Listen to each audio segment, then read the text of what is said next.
C'est le temps qui fait la panique. C'est le temps qui fait la panique.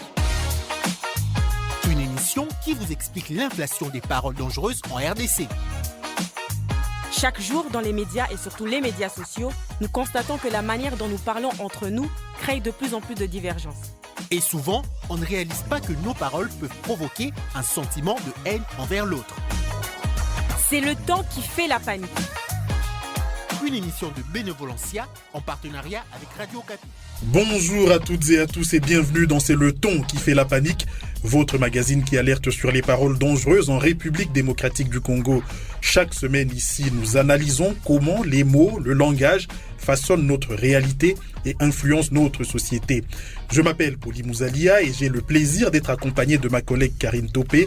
Bonjour Karine. Bonjour Poli, bonjour à tous. Aujourd'hui, nous abordons un sujet brûlant, celui des influenceurs et de leur place croissante dans l'espace public numérique.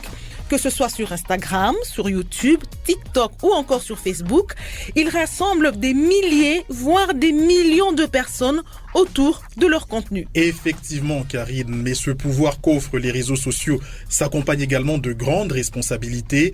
Ces dernières années, nous avons assisté à des dérapages, des propos polémiques, voire carrément haineux, qui parfois échappent totalement au contrôle de leurs auteurs, au point que des influenceurs se sont retrouvés face à la justice pour des propos jugés offensants ou incitant à la violence. Exactement, Poli. Cette liberté de s'exprimer en ligne, bien qu'étant essentielle, n'est pas sans limite.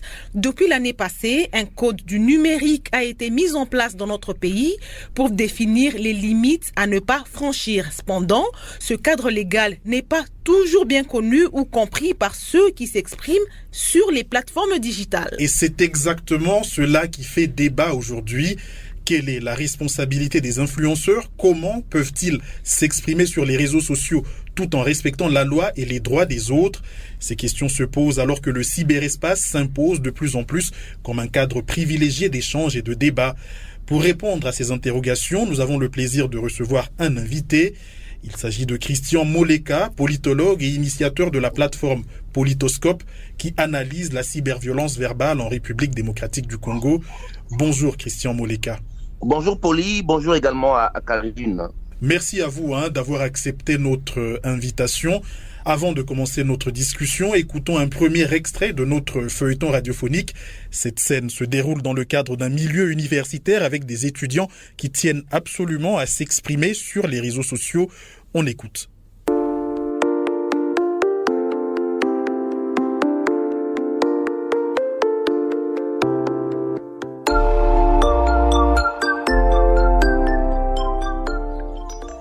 C'est n'importe quoi. Oui, t'as vu ça? Il y a quoi encore? Mais regarde ce communiqué du comité des étudiants que je viens de trouver sur le site web de l'université. Fais-moi voir. Mais non. Attends. Mais toutes ces mesures qu'ils mettent en place sont injustes quand même. Comment Amani a eu le culot de signer un tel communiqué? Mais il nous prend pour des cons ou quoi? Mais franchement, cette décision est un affront à toute la communauté estudiantine du campus, c'est clair ça. Attends. Tu sais Mbouta, il est hors des questions qu'on ferme les yeux.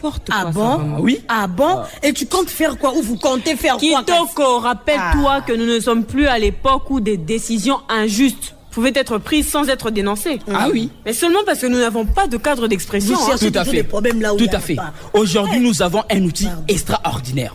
Les réseaux sociaux. Ce n'est plus le temps ou l'époque où pour s'exprimer, on devait aller à la radio, où on était souvent victime des censures. Écoute, Mboui, j'ai une idée. Dis-moi. Je vais envoyer tout de suite une réaction dure et virulente pour montrer que nous résistons tous contre ces mesures. C'est une bonne idée. Bon, attends. Pour que je repose aussi les commentaires. T'as fait ça? Wow. Mais qu'est-ce qui se passe ici? Non mais, qu'est-ce qui vous a pris pour poster ces paroles? Qu'est-ce qui vous a pris vraiment? Bino.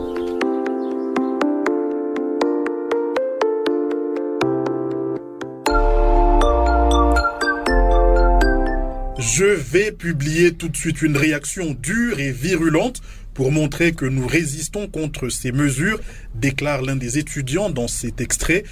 Christian Moleka, comment est-ce que le cadre juridique congolais, notamment le code du numérique que nous avons évoqué dans l'introduction, encadre-t-il la liberté d'expression des influenceurs sur les réseaux sociaux? Y a-t-il des limites claires à cette liberté? Effectivement, parce que l'Internet nous offre un espace public, et comme tout espace public, il doit avoir des normes qui encadrent l'expression de l'espace public. Nous, au Congo, nous avons reçu un espace public nouveau, mais nous n'avions pas des règles qui l'encadraient. Bon, on peut discuter sur la manière dont le code numérique a été, je dirais, élaboré, parce que beaucoup ont contesté l'inclusivité de la démarche, et ce qui fait également l'absence d'appropriation, mais il a au moins le mérite de nous donner un cadre de régulation de l'espace public en érigeant notamment de cyber-infractions.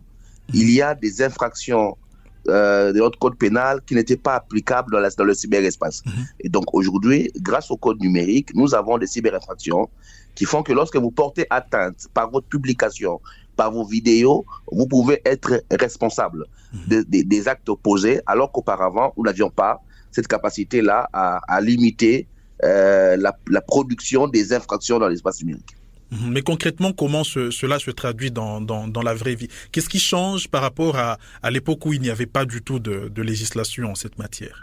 Mais ce qui change, c'est qu'aujourd'hui, il y a une responsabilité. Lorsque vous faites une fausse information, une imputation dommageable en ligne, eh bien, vous pouvez être mis devant le tribunal pour responsabilité. Parce que un principe général de droit dit toujours il n'y a pas de sanctions sans loi. Donc, tant qu'il n'y a pas une législation qui encadrait le phénomène, on ne pouvait pas sanctionner les gens faute de loi. Aujourd'hui, le code numérique a offert ce cadre-là légal pour réprimer les cyberinfractions. Donc désormais, il y a une responsabilité sur les actes posés en ligne. Même si c'est vrai, beaucoup de Congolais ne connaissent pas encore le code, qu'il y a un vrai travail de vulgarisation qui doit être fait pour que les gens s'approprient cette loi-là. Mais il y a au moins aujourd'hui un cadre légal de répression des infractions, de cyberinfractions. Merci, Monsieur Christian Moleka. C'est vrai qu'aujourd'hui, il y a un cadre légal. Mais dites-nous, en tant qu'analyste de la cyberviolence verbale en RDC, pourquoi pensez-vous que certains influenceurs, malgré que ce cadre légal existe, dépassent toujours les bornes dans leur manière de s'exprimer sur Internet? Est-ce parce qu'ils ne connaissent pas vraiment la loi, ou ces dérapages révèlent d'une volonté délibérée d'attirer l'attention en créant des polémiques pour avoir plus de vues? Déjà, il y a le fait que beaucoup ignorent la loi, tout du moins ne l'ont jamais lu. On sait qu'au Congo, l'accès à la formation, c'est quelque chose de très difficile pour beaucoup. Deuxièmement, c'est le fait qu'il y a un modèle économique qui s'est construit dans les réseaux sociaux.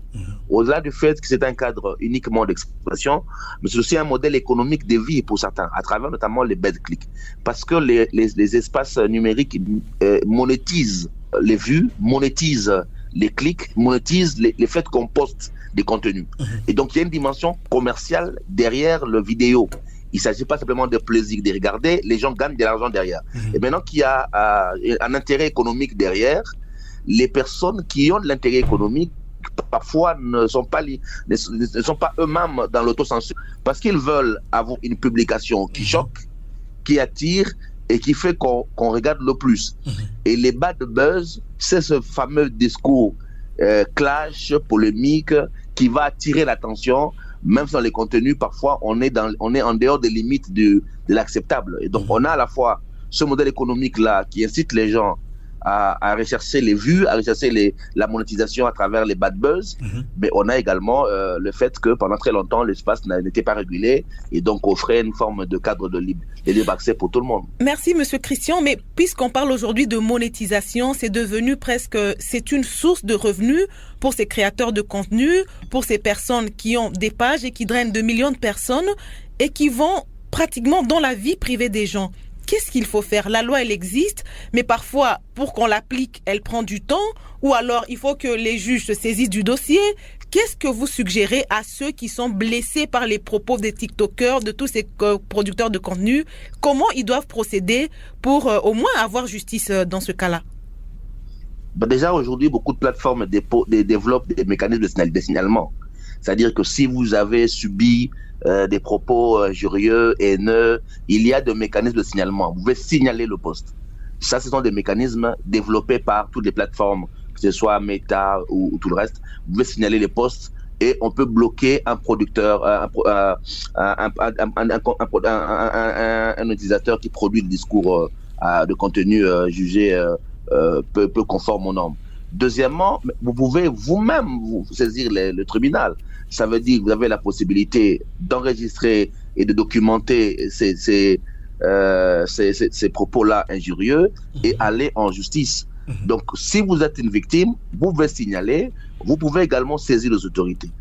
Troisièmement, pour les personnes concernées, je crois qu'il faut un travail de sensibilisation et d'éducation. Nous ne travaillons pas assez dans l'éducation aux médias. Parce que c'est bien d'offrir aux gens des outils, mais chaque outil a un notice. Et à l'intérieur du notice, on vous montre le mode d'emploi. Exactement. Au Congo, nous avons l'habitude d'accéder à des outils sans saisir le mode d'emploi. Donc, il faut un travail d'éducation aux médias pour montrer aux gens qu'Internet, c'est un espace public, c'est un espace de citoyenneté et qu'il existe une e-citoyenneté. Une citoyenneté numérique parce que l'espace public a des limites et ainsi de suite. Il y a un travail de citoyenneté à faire. Pas uniquement sur le numérique, mais de manière générale au Congo, on a toujours parlé de nouvelles citoyennetés. Il y a un travail de citoyenneté à faire pour que Internet soit un espace qui soit un espace de citoyenneté. Merci Christian Moleka pour cette analyse. Je vous propose à présent de passer au deuxième extrait de notre feuilleton radiophonique pour explorer les dangers d'une expression sur les réseaux sociaux qui ne tient pas toujours compte des limites morales et légales. On écoute.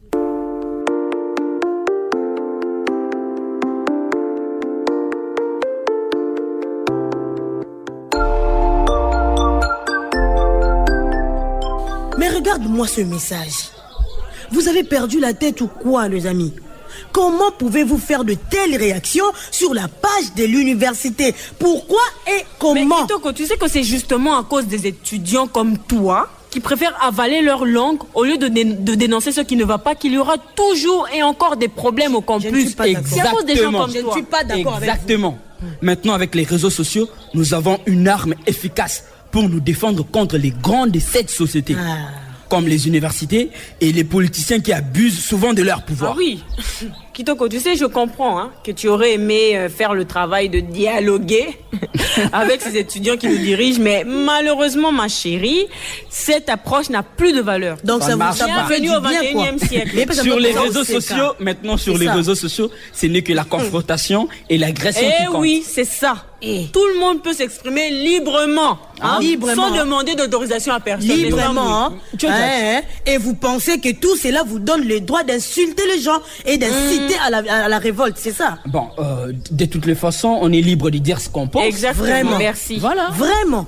Jusqu'à traiter Amani d'ennemis d'étudiants qui méritent d'être chassés de l'université. Ah bon, c'est ce que j'ai lu dans votre poste, non? Mais où est le mal? C'est pas bien ce qu'on fait. Où est le mal? C'est pas bien. Quelqu'un donne son point de vue de manière crue dans une université où on dit que la liberté d'expression est garantie. Quelle liberté? Où est le mal?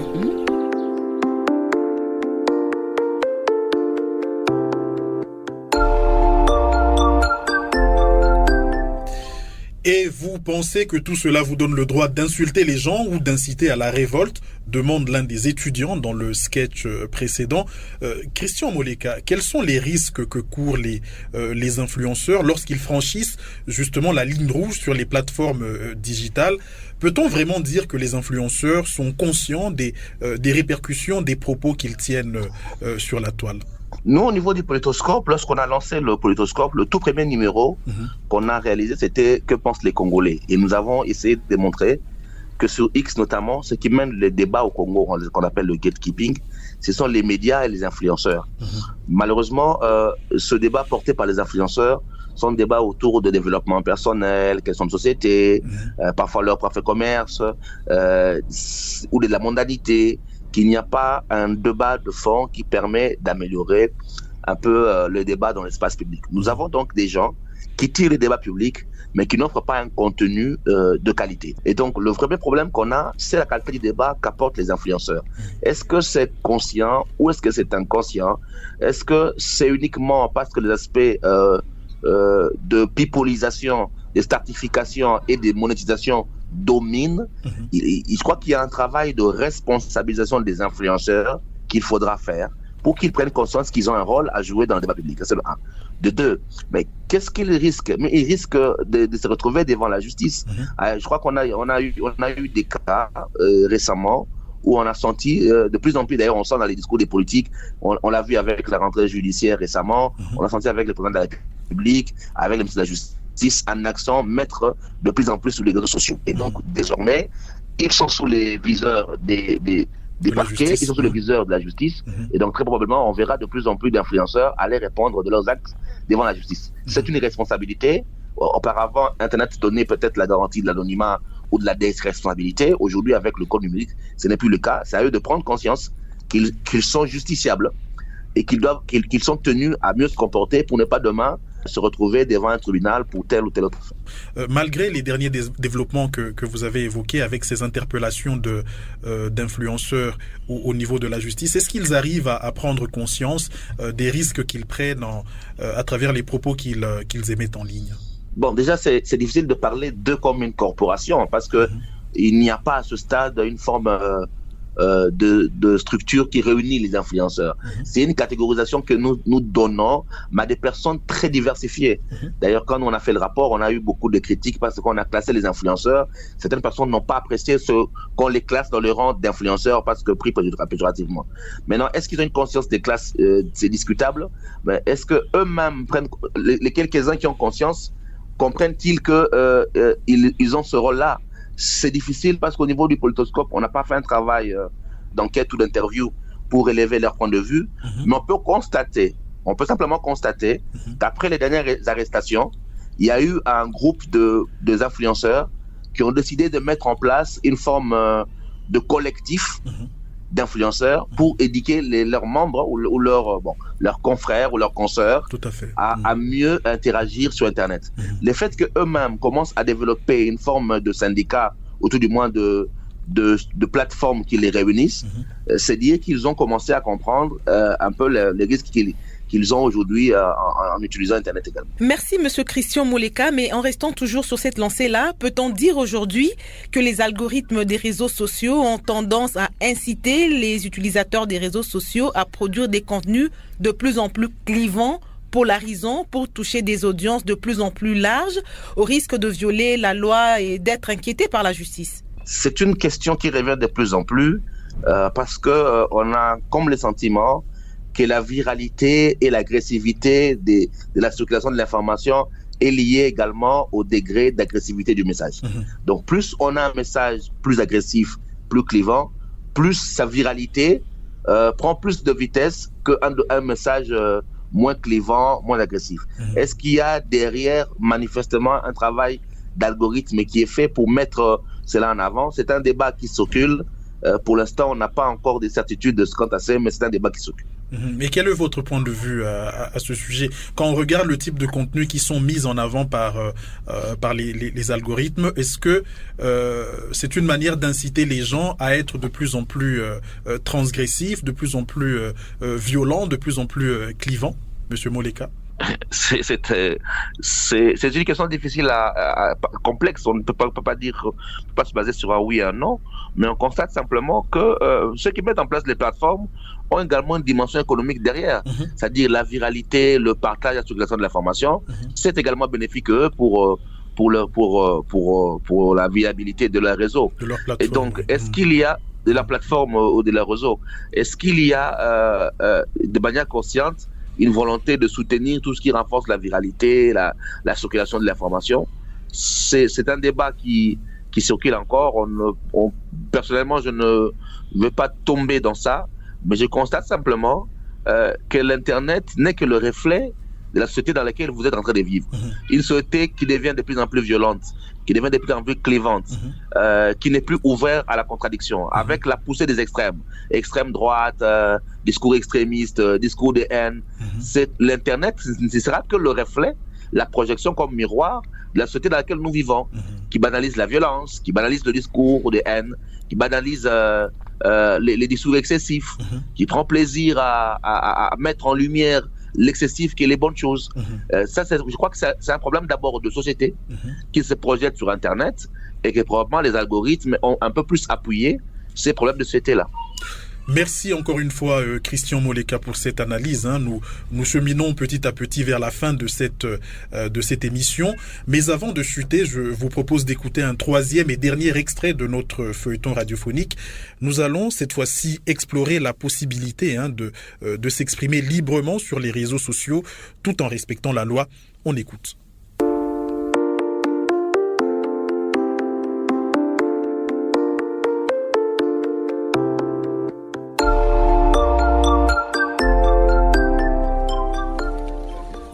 Alors, Mbouta Mbouyi, je pense que vous savez pourquoi on vous a convoqué ici. Mais est-ce que vous pouvez m'expliquer pourquoi vous avez réagi au poste du comité des étudiants avec une si grande impolitesse? Il n'y a pas de quoi s'expliquer. Non, tu vas pas t'expliquer? Oui.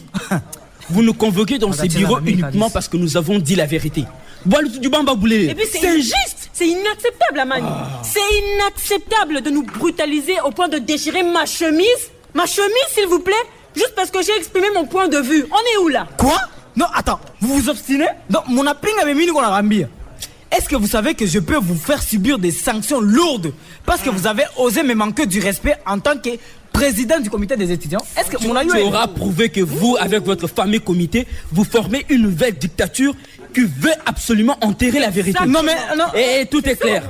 Oui, je vois. Tout est clair que tu veux opprimer des étudiants innocents qui n'ont fait que dénoncer tes décisions injustes, sans mâcher les mots.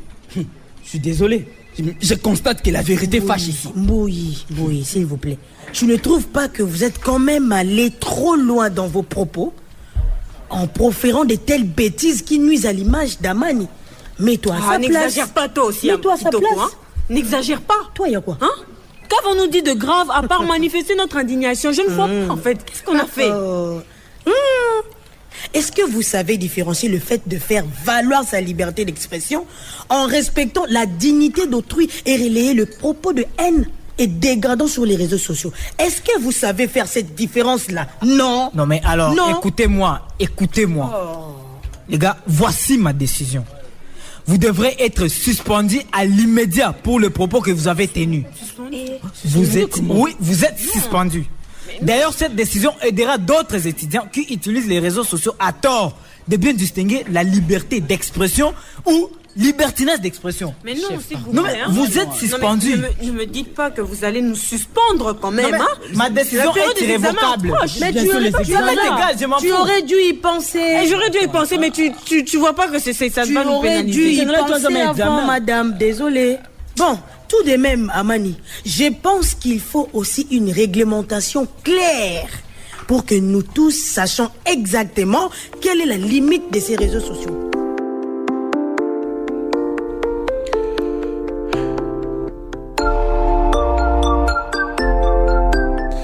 Tu veux juste opprimer des étudiants innocents qui n'ont fait que dénoncer tes décisions injustes, affirme l'un des étudiants dans ce dernier sketch.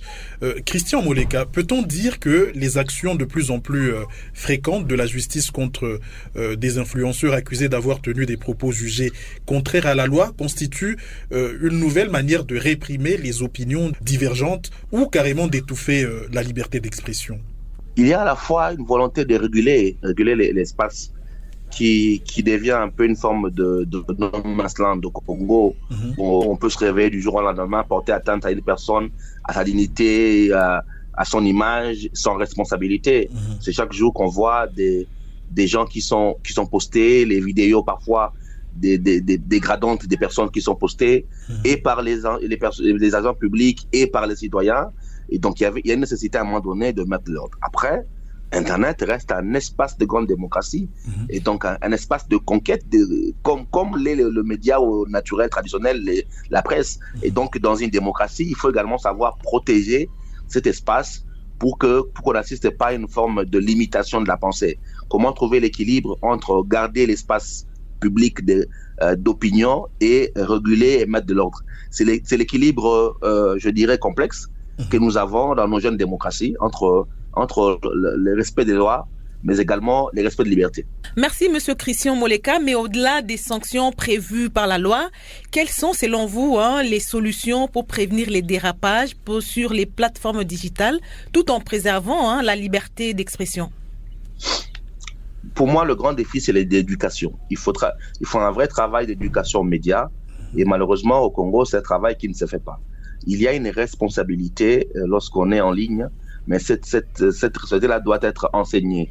Il faut un travail profond d'éducation aux médias, notamment à la jeunesse, parce qu'Internet reste un outil des jeunes qui accèdent à l'outil, mais qui n'ont pas le notice, comme je dis, le mode d'emploi. Et donc, il faut faire un travail d'éducation, notamment aux jeunes, aux NTIC, pour qu'ils apprennent l'utiliser comme un espace d'expression, c'est vrai, mais comme un espace démocratique, à transmettre des valeurs démocratiques, à transmettre une forme de citoyenneté, et ne pas rester un espace où chacun va jusqu'aux extrêmes exprimer même les idées les plus incongrues. Il y a un travail d'éducation, donc de sensibilisation à faire, et après un travail de répression, de régulation qui va accompagner. On ne peut pas faire l'un sans l'autre. Au Congo, nous sommes assez forts quand il faut interdire, quand il faut arrêter, mais nous ne sommes pas très doués quand il s'agit de prévenir, c'est-à-dire sensibiliser, éduquer, pour ne pas tomber uniquement dans les camps de répression. D'après votre analyse, quelle lecture pédagogique faire des récentes interpellations d'influenceurs par la justice? Certains ont considéré que ces arrestations portaient atteinte à la liberté d'expression. Qu'en pensez-vous? Les arrestations qui se sont faites, des déroulements, sont parties autour des controverses, des polémiques sur des questions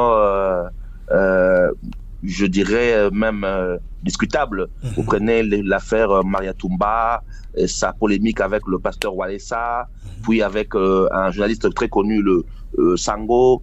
Il y avait à la fois des éléments d'instrumentalisation, des éléments de manipulation, mais également des éléments très discutables en termes de justice. Et d'ailleurs, la manière dont l'affaire s'est conclue, avec une libération sans suite, questionne un peu sous la pertinence de la démarche.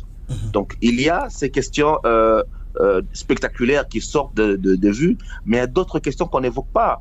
Il y a des questions plus profondes, notamment, nous, on a fait notamment des numéros où nous relevons des cas très graves d'usurpation d'identité, des cas des flamings, mais ça, ce sont des questions qu'on n'aborde pas. Nous nous attachons à des épiphénomènes, parfois liés à quelques personnalités, mais les gros des citoyens qui subissent ces fléaux-là n'ont pas le sentiment qu'il y a une dynamique qui est mise en place pour réguler, si ce n'est que de frapper des cas assez je dirais, assez individualisés, mais qui n'ont peut-être pas de réel impact dans le fonctionnement d'Internet chez nous. Donc, si on veut faire les choses, il faut le faire bien. Il ne faut pas que ce soit des épiphénomènes autour des personnalités et des questions, des controverses, mais il faut que ce soit une démarche qui s'inscrit dans la durée et qui a pour vocation d'assainir l'espace numérique. Il y a une dimension symbolique parce qu'au moins, peut-être pour certains, pour la première fois, ils auront entendu parler du code numérique. Ils auront appris qu'il y a un code qui réprimande des cyberinfractions. Peut-être qu'ils ne s'en intéressaient pas, mais avec l'attention médiatique qu'il y a eu autour de l'interpellation de l'influenceuse Maria Toumba liée au code numérique, certainement ont entendu pour la première fois le concept de code numérique.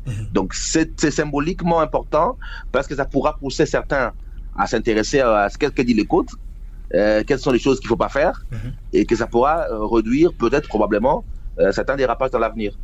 Merci encore une fois, Christian Moleka, pour cette analyse. Nous voici arrivés au terme de cet épisode de C'est le ton qui fait la panique.